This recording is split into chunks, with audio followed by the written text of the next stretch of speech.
deveria ser fácil de responder, principalmente quando nós temos, dentro da verdade em que nós estamos vivendo, apenas duas opções.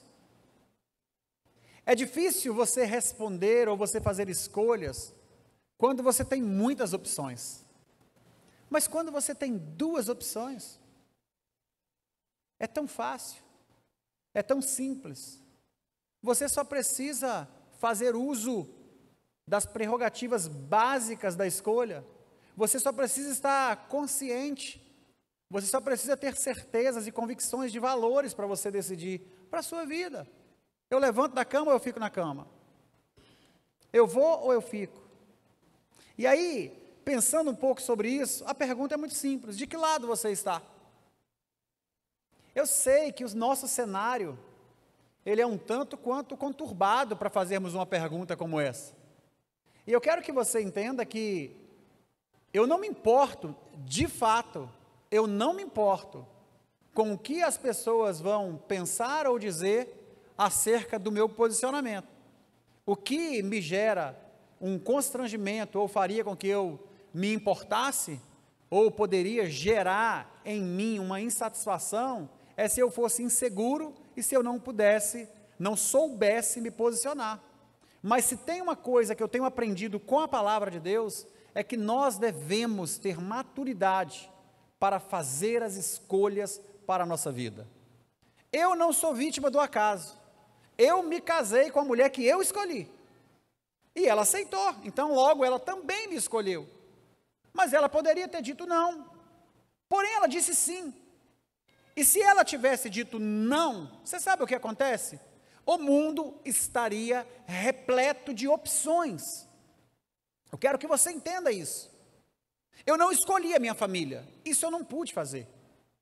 Eu fui plantado, eu nasci, eu fui gerado naquele ambiente. A minha família eu não escolhi. Mas uma vez que eu estou ali, eu creio no propósito de Deus para a minha família, para a minha vida, eu começo a fazer o quê? Viver uma vida de acordo com esse propósito. Mas você pode escolher a sua carreira profissional, você pode escolher a sua esposa, você pode escolher a igreja onde você vai fazer parte, você pode escolher além do curso, você pode escolher a roupa, você pode escolher tantas coisas, o que você come, o que você não come, o esporte que você pratica, o que você não pratica, o livro que você vai ler, o programa que você vai assistir. Você pode fazer as escolhas. Agora, o grande problema é que nós estamos vivendo em uma época em que, eu quero que você tenha consciência do que eu vou te dizer, nós somos, escuta isso, guarda no seu coração, a igreja do Senhor Jesus Cristo, ela é a última barreira, ela é o último fio, ela é o último recurso, onde a imoralidade está tentando minar, sucumbir e destruir para acabar com esse mundo de uma vez. Nós somos a última barreira da ética, da moral e dos princípios cristãos. E nós precisamos nos posicionarmos, e queridos, numa posição de contenção, nós temos que colocar os pés atrás e conter o que está por vir. E mais do que isso, quando necessário, nós temos que avançar, atacar, golpear, desferir golpes no reino das trevas, nesse reino espiritual, para podermos, como igreja do Senhor, cumprirmos a nossa missão, o nosso propósito, e levarmos esse nome que está sobre todo nome, onde todo joelho vai se dobrar, para que a salvação do nosso Senhor, a graça e a misericórdia possa alcançar o seu objetivo e o seu propósito. De que lado você está? Essa é uma pergunta muito simples, mas é cada vez mais evidente que essa pergunta não faz sentido. Eu escrevi algumas coisas, tem momentos em que eu sou meio filosófico assim para escrever, vocês já devem ter percebido, né? Essa pergunta deveria provocar uma resposta inerente a um posicionamento consciente e inteligente, mas ela apenas revela uma sociedade perdida por não saber se posicionar com sabedoria. Essa é a realidade que nós estamos vivendo. E aí, olha só, não estamos falando de abrir o guarda-roupa, navegar nos seus cabides, escolher um tipo de roupa ou a cor de uma roupa. Não é sobre isso que nós estamos falando. É um pouco mais profundo do que isso. Estamos falando de princípios básicos que não deveriam gerar dúvidas. Mas o que é certo e o que é errado? O que é bom ou o que é ruim? Nós vivemos uma era onde o relativismo está tentando deteriorar, está tentando sucumbir algo que é irrefutável, a verdade.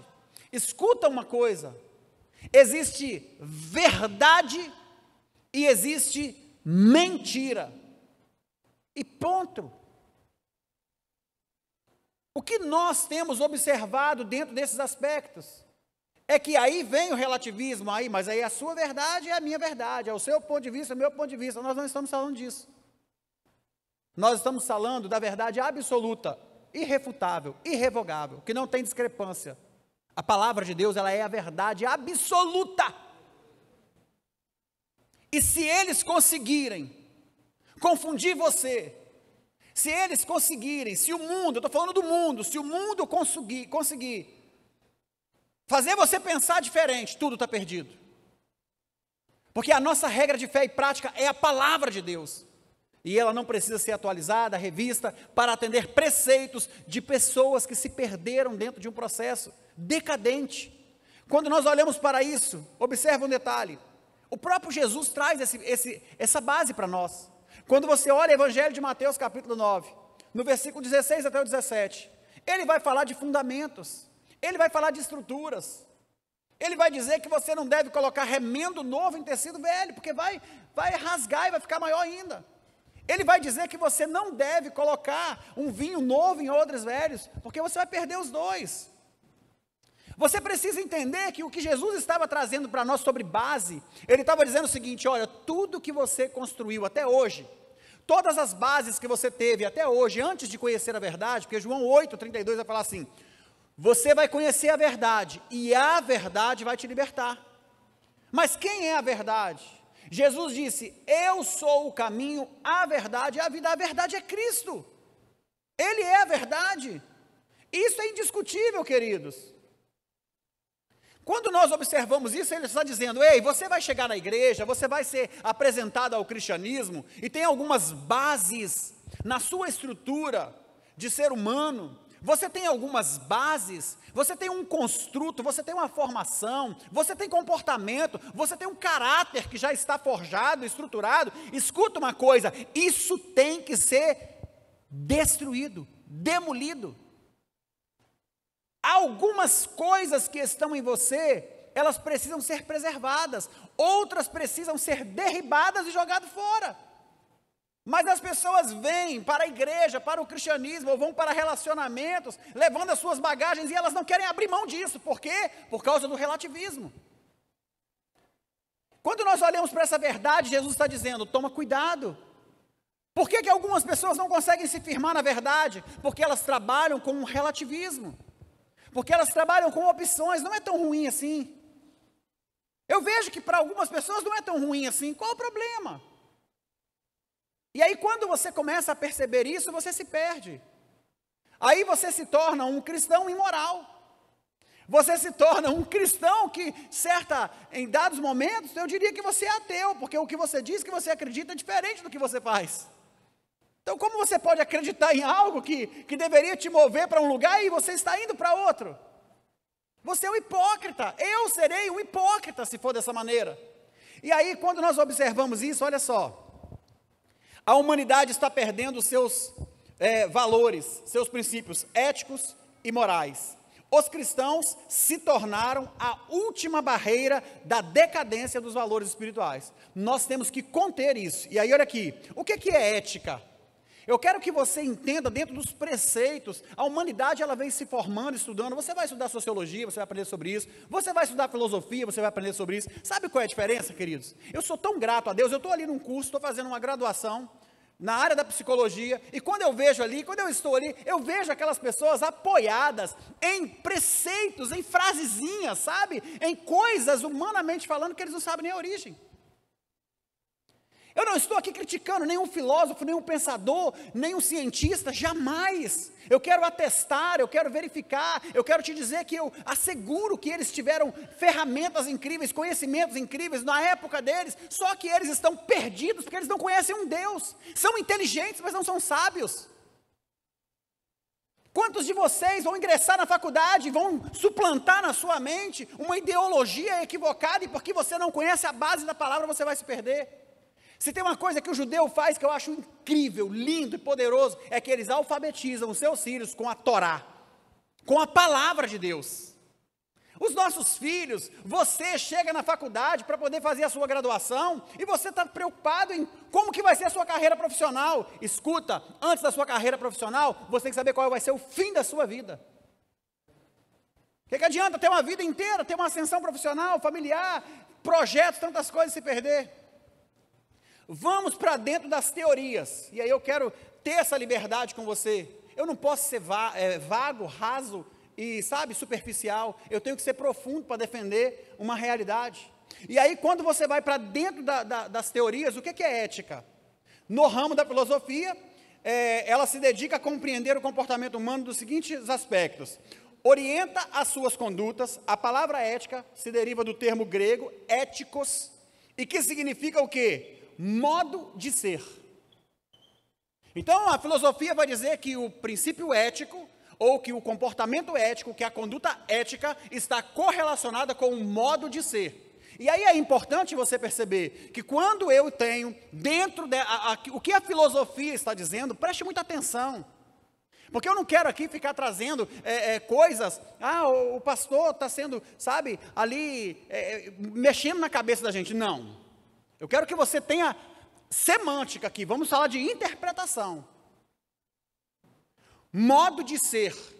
Então a filosofia vai dizer que um comportamento, ele é ético quando você avalia o modo de ser. Porém, o que nós precisamos compreender? É que talvez para você, dentro da cultura social onde você está inserido, aquele modo de ser, a forma em que todos estão ali, sabe, formatados, aquele procedimento é ético. E aí você olha para uma cultura distinta, você pega, por exemplo, uma cultura indígena no nosso país, que está aqui, e o modo de ser deles é diferente. Então, quando você vê um índio nu, de repente você fala que aquilo é imoral. Gente, que imoralidade, o índio está nu, a Índia está nua. E eles olham para nós e eles vão pensar outra coisa. Nós começamos a abrir a nossa mente para nos posicionarmos. Aqui é uma questão de posicionamento. Os valores que foram aprendidos, ensinados, construídos, são fundamentais para que seja estabelecida o que para você é ético ou não. Agora, é aí que Jesus vem, olha, cuidado com o fundamento que você está tentando suplantar numa estrutura que você está equivocado. E aí é por isso que eu e você, nós precisamos conhecer a verdade. Se você não lê a Bíblia, se você não se relaciona com a palavra, se você não crê em Deus, desculpa, tudo o que eu disser vai ser uma ofensa e uma afronta para você. Por quê? Porque você não está inserido no reino espiritual. A palavra com Nicodemos foi, olha, você não discerne essas coisas, porque ele se discerne espiritualmente. Ele era letrado, ele era um doutor, ele era um homem conhecedor, ele era um escriba, ele era um fariseu que era dotado de muito conhecimento. Só faltava o quê? Faltava conhecer Deus, faltava estar inserido na esfera espiritual. A igreja está assim de pessoas que se dizem ser cristãos, mas que não nasceram de novo, não mudaram a mentalidade, não converteram seus corações, por isso vivem no pecado, vivem na mentira, vivem no engano, na fornicação, na pornografia, vivem no adultério. E aí, biblicamente falando, esse princípio, quando você olha para dentro do ambiente cristão, você fere a ética, porque o seu modo de ser não é condizente. Quando a gente avança sobre isso, olhando ainda dentro desse aspecto filosófico, qual é o objetivo da ética? Tornar conveniente, social, pacífica e justa, nós estamos falando da convivência, né? Seja ela através de atitudes coletivas ou individuais. Assim a ética ajuda o indivíduo a responder questões como, olha o que a ética vai fazer. Eu devo. Então, dentro do preceito ético, ela vai dizer o seguinte, o sujeito para, ele pensa assim, a respeito disso, eu devo fazer. Aí ele olha e fala, eu posso fazer. Quais são os impeditivos? Dentro da esfera do âmbito filosófico, você é colocado a pensar. E aí eu quero fazer. Então eu devo, eu posso, eu quero. Então a ética, ela vai dizer assim que para a sua conduta, você tem que se colocar. Você precisa se permitir pensar sobre o que você está apto ou não a fazer, você está ali prestes a fazer algo, você é apto ou não, você deve ou não, você pode ou não. Aí quando olhamos para isso, queridos, aí um filósofo vai trazer suas teorias, e ela é muito contundente. Por quê? Porque a própria palavra de Deus vai nos dizer isso. Efésios capítulo 5, versículo 15 e 18. Eu quero te dizer que todas as teorias que eu vou trazer para você aqui, a Bíblia traz a base dela, e não dá para a gente ficar trazendo uma verdade relativa sobre isso. Isso é filosofia que eu te falei, agora eu vou te falar de teologia, que é o estudo acerca da palavra de Deus, ao invés de ser o estudo acerca dos escritos humanos apenas. Eu vou para a faculdade estudar os escritos humanos, as cartas de Freud, eu vou estudar ali muitas coisas. Os pensadores da época, contemporâneos, mais antigos. Mas quando eu vou estudar o que homens comuns como eu escreveram, eu antes disso estou estudando o que homens inspirados por Deus escreveram, o que a vontade de Deus está ali. Então eu não fico confuso. Porque esse preceito ético dentro da filosofia, ele é tratado dentro da teologia, por meio da palavra de Deus, com o seguinte ensinamento. A ética não é para prover o comportamento, a conduta. Então vamos lá, tenha cuidado, olha o que a Bíblia diz, Efésios 5, 15 ao 18. Tenha cuidado com a maneira como vocês vivem. Opa, maneira, modo, padrão, ok? Então, se é padrão, se é modo, se é comportamental, ética. Dentro da estrutura estabelecida, tenha cuidado com a ética, com o ambiente onde você está inserido, com a forma em que você vai fazer. Olha, tenham cuidado com a maneira como vocês vivem, que não sejam como insensatos, mas como sábios. A insensatez, e aí lá no século 17 para o século 18, foi se discutir a questão da loucura. E a própria Bíblia está tratando, toma cuidado, para você não ser insensato, para você não ser como louco, para você não ser como nécio, para que você tenha nível de consciência, para que você saiba do que você está fazendo. Olha que coisa linda, aproveitando o máximo cada oportunidade. Eu estou aproveitando uma oportunidade de cuidar da missão, do chamado e do propósito da igreja. Não fique você com seus julgamentos pensando que eu não devo. Eu devo falar da minha fé, eu devo depor do que eu acredito. E nós estamos numa época de guerra espiritual, numa crise econômica, política, social, cultural, vergonhosa. E eu preciso me posicionar. Você precisa se posicionar, não se acovardar, sair de cima do muro, não ser fruto das escolhas dos outros. Aqui está a palavra dizendo, olha, aproveita ao máximo cada oportunidade, porque os dias são maus, os dias são maus, e eu tenho que aproveitar que você está aqui, para você não sair daqui equivocado. Portanto, não sejam como insensatos, mas procurem compreender qual é a vontade do Senhor, qual é a vontade de Deus, queridos. A questão da escolha, de que lado você está do lado da vontade de Deus ou você está do lado da vontade de Satanás? É por isso que a escolha é simples. É o bem e o mal, é o certo e o errado. Agora é claro que entre o certo e o errado, entre o bem e o mal, eu estou te mostrando o que as teorias dizem. E estou confrontando com o que a palavra diz. Aí você fica com a teoria, ou você fica com o que a Bíblia diz. Eu fico com o que a Bíblia diz. Não se embriaguem. Olha só, portanto, não sejam insensatos, mas procurem compreender qual é a vontade do Senhor. Não se embriaguem com vinho, que leva à libertinagem, mas deixem-se encher pelo Espírito. As pessoas estão se embriagando, as pessoas estão buscando prazeres, orgias, que está trazendo para elas satisfação, saciação dos desejos da sua carne, mas em contrapartida elas não estão sendo cheias do Espírito, elas não estão sendo atraídas para Deus, elas não estão sendo envolvidas com a presença do Senhor. E aí nós vamos observar o seguinte, o que o apóstolo Paulo vai continuar tratando agora já com a igreja de Corinto. Ele vai dizer na primeira epístola do capítulo 6 até o 13, tudo, lembra lá o que a filosofia diz? Eu devo, eu posso, eu quero. Então vamos lá, a Bíblia diz assim, tudo me é permitido, a Bíblia já me responde. A Bíblia já faz completamente o contrário do que está ali, ela não joga dúvida, ela joga clareza. Eu posso, a Bíblia falou, você pode. Você está entendendo? Eu posso todas as coisas, eu posso. Principalmente porque o texto diz que é naquele que me fortalece, que é quem? Jesus Cristo, meu Senhor. Então eu posso, eu tenho livre-arbítrio, eu posso ser um homem que vive no pecado, nas ações imorais, eu posso. Eu sou livre para isso, você é livre para isso. Eu posso decidir fazer o mal, você também pode. Eu posso, porém eu não quero. Por quê? Porque não me convém. Posso todas as coisas, mas nem tudo me convém. Tudo me é permitido. Olha o que a Bíblia está dizendo. Você pode, é permitido tudo. Mas eu não me deixarei o quê? Ser dominado por nada disso. É permitido, mas eu não vou ser dominado por isso. Eu não quero. Eu tenho um espírito que habita dentro de mim, que me governa. E é esse que vai me direcionar. Os alimentos são feitos para o estômago para os alimentos, mas Deus destruirá ambos. Como o corpo não é para a imoralidade. Ele está dizendo aqui. Mas para o Senhor, e o Senhor para o corpo. Então, se você usa o seu corpo para imoralidade, para outra coisa, está muito claro aqui. Quando você para observar o que nós estamos discutindo no nosso país, nós não estamos aqui com preconceito, nós estamos defendendo um conceito, um fundamento e uma realidade. A imoralidade não provém de Deus, é pecado, é destruição, é degradação da sociedade. É bíblico isso. E aí o que acontece com a ética racionalista? Porque eu falei dentro do campo da filosofia, racionalista, muito utilizada e estudada pelos gregos antigos. A ética racionalista explica que o indivíduo consegue submeter a sua vontade e determinar as suas condutas através da sua razão.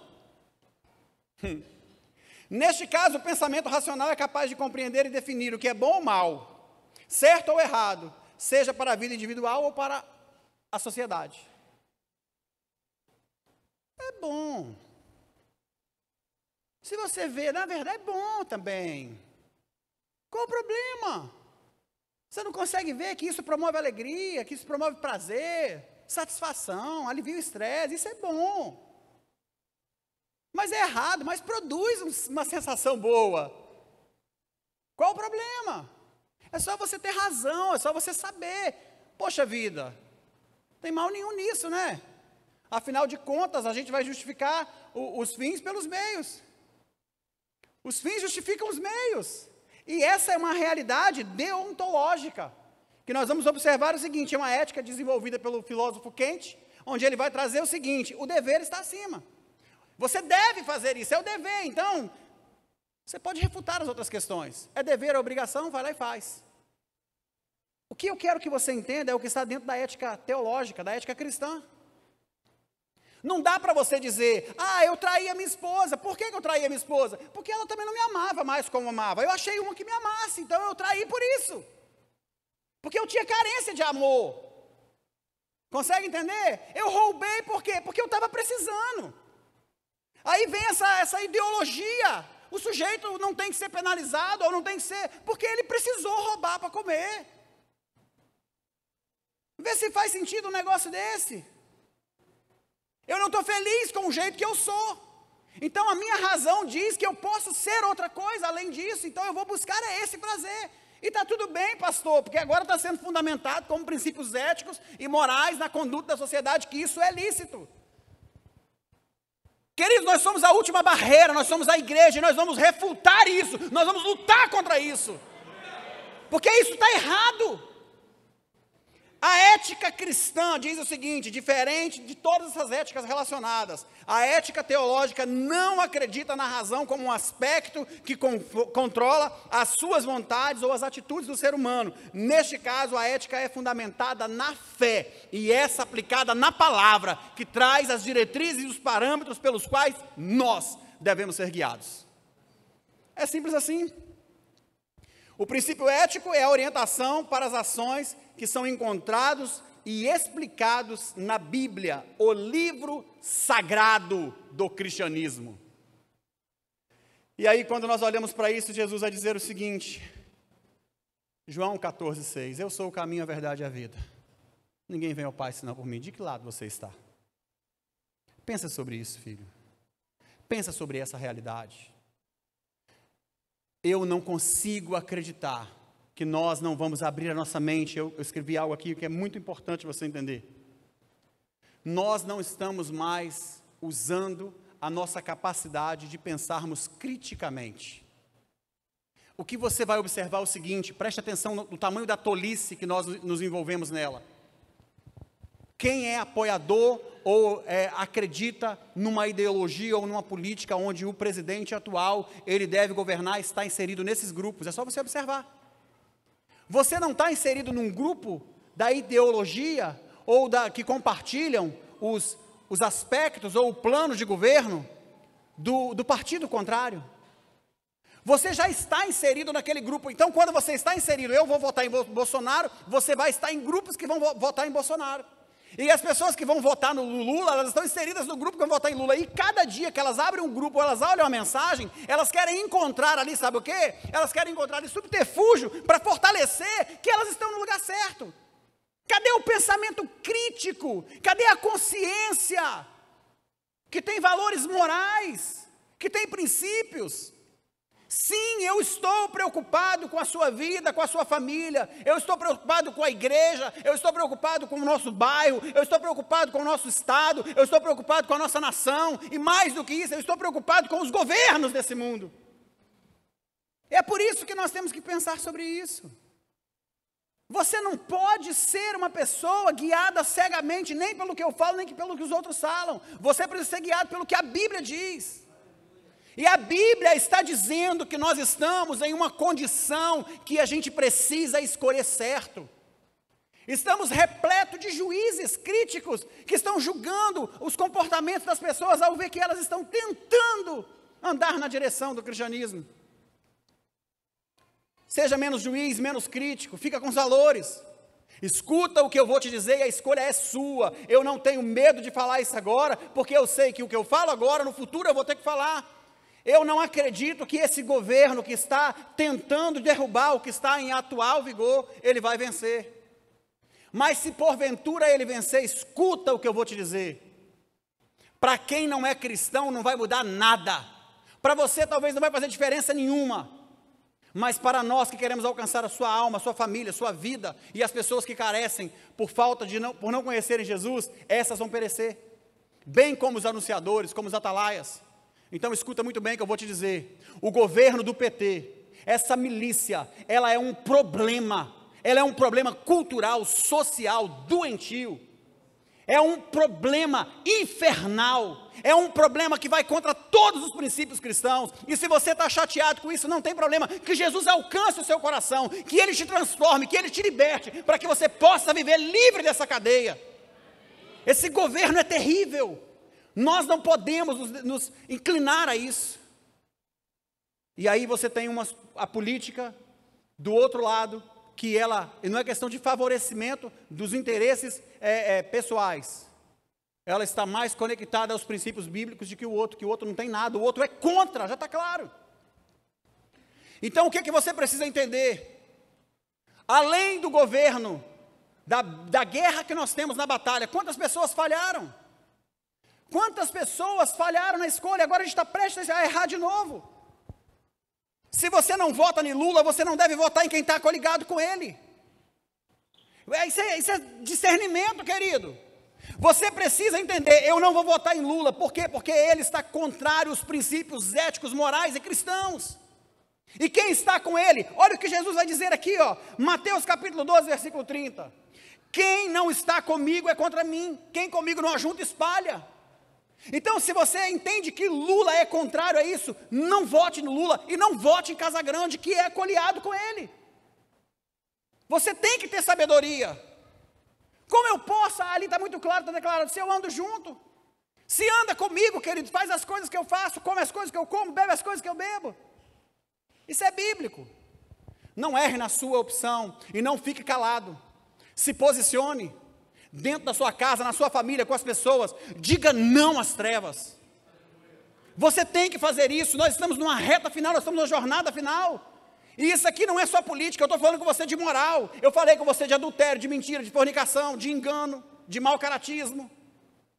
Porque eu estou trazendo para você dentro de uma estrutura. E é isso que a filosofia está dizendo, que o seu filho, que a sua filha, que está lá na escola, entende isso, que tem 14 anos, que tem 12 anos, que está num mundo onde as meninas estão se envolvendo, se relacionando sexualmente, você acha que é normal para quem está fora do princípio cristão. Então você tem que se posicionar na sua casa, na sua família. Então pensa sobre isso, de que lado você está? Eu estou do lado dos valores cristãos, E não, Lula não tem meu voto, Casagrande não tem meu voto, e é tempo de fazer política sim, porque está em jogo muita coisa. E é por isso que eu me posiciono dessa forma.